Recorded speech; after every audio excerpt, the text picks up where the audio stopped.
OpenAI might be building its own phone to take down the iPhone. And Apple's 20th anniversary design might look like something from the future. You're watching Next Byte, quick tech news minus the noise. OpenAI entering the smartphone market sounds unlikely, right? But according to new reports, it might already be in the works. Rumors suggest a launch around 2028 with custom chips built in partnership with MediaTek and Qualcomm. But the real story isn't the hardware, it's the software.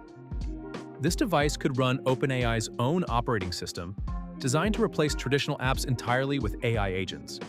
No app switching, no clutter, just one system that does everything for you. That's not just a new phone, that's a completely different way to use one. Of course, this is all early, nothing confirmed, but if this actually happens, Apple and Android won't just have competition. They'll have a completely new category to deal with. Now from AI replacing apps to Apple removing something else entirely. Apple's 20th anniversary iPhone might be its boldest redesign yet.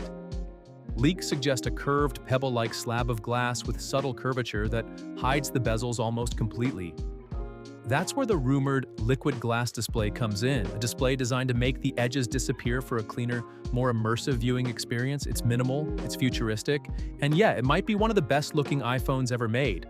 Apple usually saves big design shifts for a reason, so this might not just be about looks, it could be setting up the next phase of the iPhone.